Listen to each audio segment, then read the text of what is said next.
missing last week. Things are just getting crazy here with Peg Leg. But alas, we go onwards. Start off by congratulating the Week 9 winners, so big round of applause for Gutter Boys. Carl Killas, that's a name change, that is formerly Baba Yaga's, aka Addison. The Resurgence, Carl's Pirates, and the Fruch Dynasty. I think I've gone 3 for 5 on at least 4 straight weeks. It might be more. But anyways, that puts me to 26 out of 40. Not great, but at least I'm still batting better than 500. I think that's like 650 if I remember. So, not terrible, but definitely room for improvement. Yeah, I hope you guys are pumped up for Week 10. Without any further ado, let's jump into my matchup here. I'll be the start. It's going to be me versus Sway. And the quarterback situation here is just a tough way to kick this thing off. But I'm going to go with Baker. Tennessee, surprisingly, hasn't given up 2 throwing touchdowns in a game yet. Which is a wild stat to me. I had to do a double take. But I think Baker maybe breaks that trend. I'm not saying that Baker's going to be throwing for 3+ or anything like that. I just think he's going to do well against Tennessee. I think this is going to be a slightly higher scoring game than people are assuming. Next up, I'll take Keenan. I'm expecting the Chargers to go down to Detroit and just be in a trailing game environment, which means Herbert and Keenan should be pretty active. I also think McLaurin is going to get really solid volume this week too. I'm taking, I think, what is a better game environment here with Keenan over Terry. Next up, and I'll take D-Hop just because he seems to be so clearly Will Levis's first read on a lot of plays. Will Levis is trying to force feed D-Hop, and I will certainly reap the reward. So, yeah, I'll take him over Ridley. Next up, I will be taking Aaron Jones and his newfound volume to boot. It's crazy how active he was last week. I'm not expecting that to stay. But yeah, just for those who weren't aware, Aaron Jones last week had 20 rushing attempts on top of 6 targets for 4 catches. Absolutely absurd volume there. So I'm hoping it stays high. I obviously don't think it's going to be 20 attempts a game, though. Moving on, I'll keep that one quick. We've got CMC. Next up, and I'm also going to go with Dalton Schultz here. I think Taysom Hill is on an absolute tear right now, and everyone knows that. But he's still a gadget play at the end of the day, whereas Dalton Schultz is really a solid target for CJ Stroud. I think he is the go-to target in the red zone. He's carved out an incredible workload there. I just feel really confident in Dalton Schultz, so I'll take him over Taysom. And then I'm still not sure if I'm going to run out Javonte this week or not. Just the Buffalo game environment and him being a running back scares me a little bit, but we'll see. I'm still going to take whoever I end up playing to get more than 4.9. So that should round out this week, at least for this one matchup. I'll take myself here. I'm just absolutely blessed that, Sway, you're also missing Mahomes. If you weren't, this would be a completely different story. But because we're both dealing with backup quarterbacks, I think I still have the slight advantage. So, yep, going to go with myself, and we will move on to the next matchup. Derrick Henry, Dick Eaters for life, going up against the Fruch Dynasty.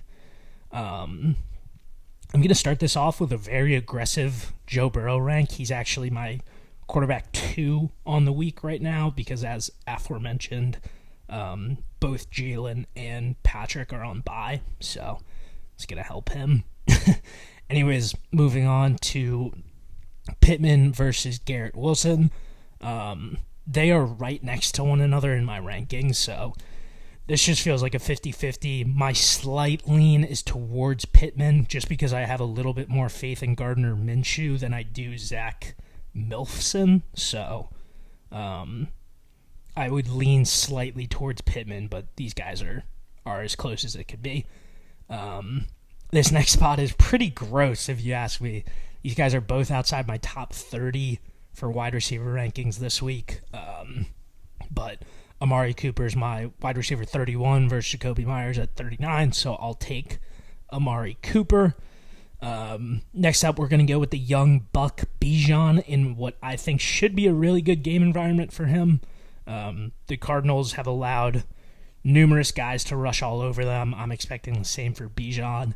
Maybe because Arthur Smith is taking all this heat and answering all these questions about Tyler Allgeier's use in the red zone, like maybe something does change. I think that's what you should be hoping for, Fruch.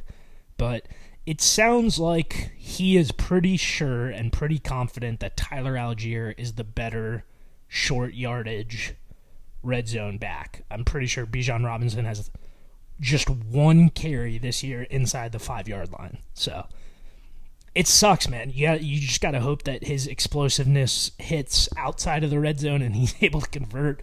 But anyways, I'll be taking him over Derrick Henry.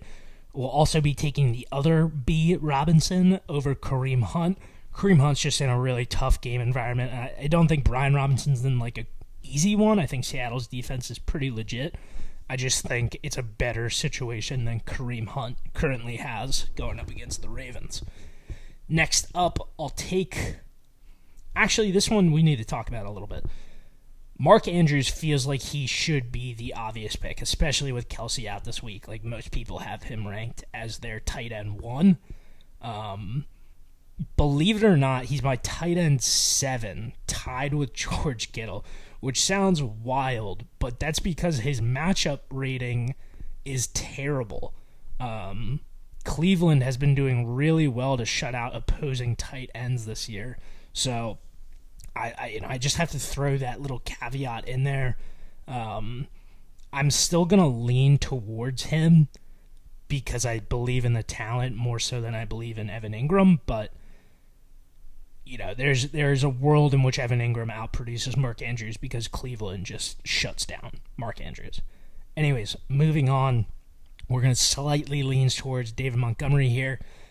With that being said, I think Tyler Lockett's going to be heavily involved. I'm pretty sure the Seattle-Washington has some big points projected.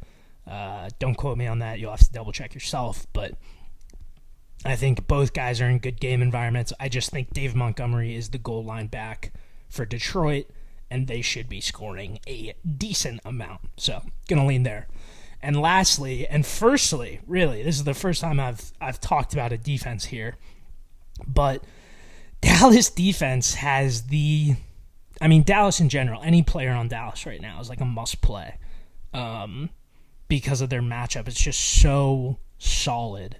And in my opinion, like if there's a way you could play Dallas in your flex spot, like you should be doing it. They're that good this week.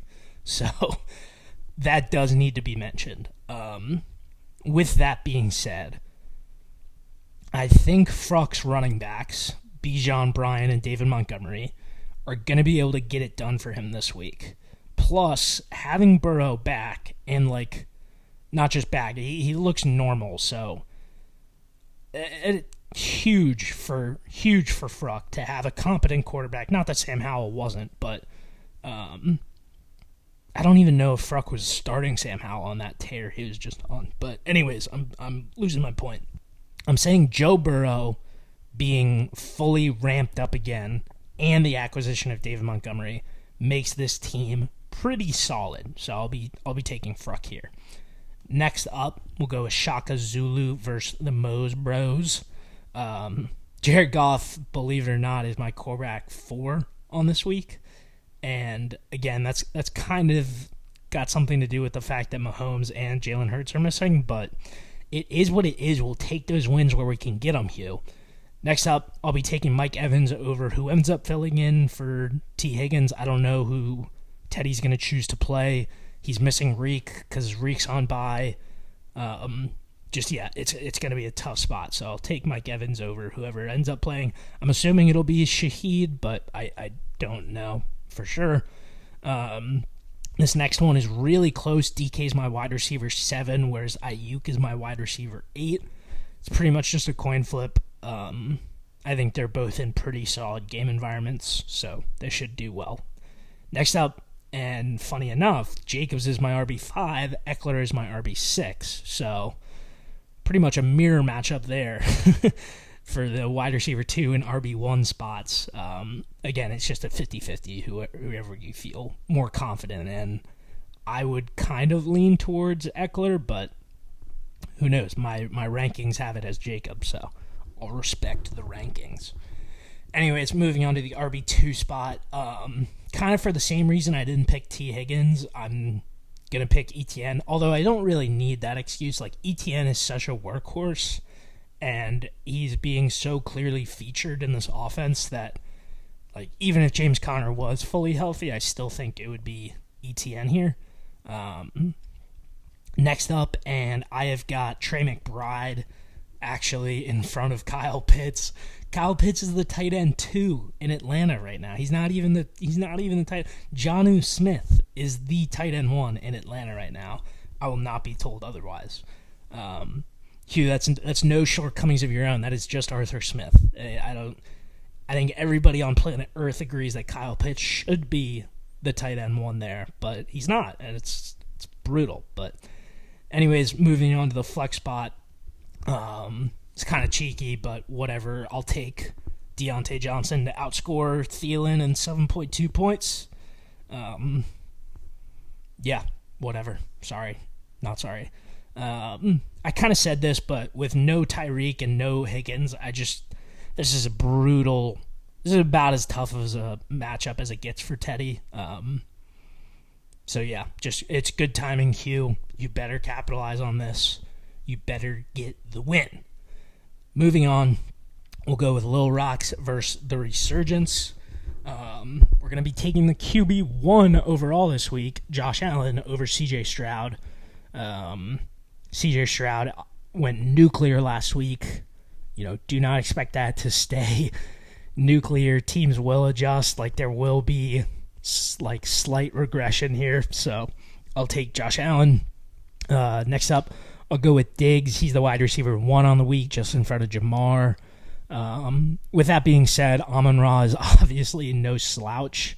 He is, I can pull it up, give me a moment. Amon-Ra is my wide receiver 3 on the week. So it's we're really splitting hairs here. But yeah, just for the sake of the pick, I'll take Diggs. Next up, I'm going to take Olave over Devontae. Devontae and just the lack of quarterbacking in Vegas right now is really detrimental to him. It's beneficial to Josh Jacobs. It's helping him a decent amount, but Devontae's stock is really plummeting. So, going to take Olave over him. Next up, we'll take Kamara, but again, this is kind of like Diggs versus Brown. Kamara's sweet this week, but so is Joe Mixon. I'm expecting them both to do really well. Next up, we'll take James Cook over Rachaad White. Recently, Rachaad White has been getting home just because they're finally throwing the ball to him, which is kind of his whole shtick. But as you guys know, Tennessee is a pretty good anti-run defense, so it's just a little bit tougher of a matchup for him than it is for James Cook. I guess not really though. No, I'm sorry. That's Denver, not Detroit. I thought for a second James Cook was playing Detroit, in which case I would be that's a really solid defense. But no, Denver, I think James Cook is in a smash spot, honestly. So, moving on. Next up, we'll talk about the tight end spot here. And it should be Hawkinson with no Jefferson, with Josh Dobbs, who is peppering Zach Ertz all season long in Arizona. It should be Hawkinson. But for those who aren't aware, TJ Hawkinson has been dealing with a pretty tough rib injury that has taken him to the sideline of a few games now. He's never come fully out, but it is just something to be aware of, that it seems like he's one bad one bad hit away from missing a little bit of time. Obviously, we're not wishing for this to happen, but it is something to be aware of. I'm still going to be picking him because, like I said, the situation for Minnesota is just like all signs point to TJ Hawkinson. But with that being said, you just can't forget the ribs are pretty fragile right now. So, moving on to the flex spot to round out this matchup, and I will take Najee over Jerome. Jerome Ford, I think, is like the better running back, but he's just got a brutal matchup going up against Baltimore, whereas Najee has like the dream defense in Green Bay. So yeah, we're just gonna have to respect the matchups here and go with Najee. So this one's gonna be close. I think this is gonna be the game of the week in my opinion. Yahoo doesn't agree. Yahoo has this pretty slanted towards the resurgence, but like I said, like Amon-Ra is really close to Diggs, and I think there's a world in which the Bills get up early, which means Diggs loses value as the game goes on, and James Cook gains value. I think like this kind of stack of Josh Allen and James Cook could be really beneficial for Little Rocks. So I'm torn here. This is a really, really close matchup. I think having like Joe Mixon and James Cook in such sweet game environments makes me want to pick Kyle.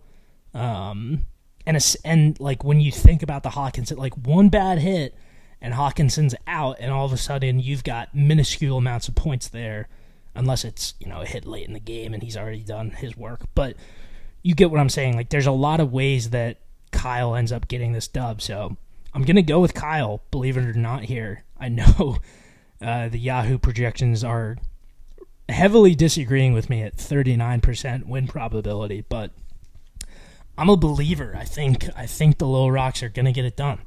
So anyways, moving on to Carl Killas versus Carl's Pirates. So to start, we'll take Dak in the absolute dream matchup. I think I mentioned it. I don't know which game I mentioned it earlier, but you should be like going out of your way to play anybody in Dallas right now. So that includes the quarterback, obviously. Next up, we're going to go with CD for that kind of same thought process there. He should be in for an absolute bomb of a week.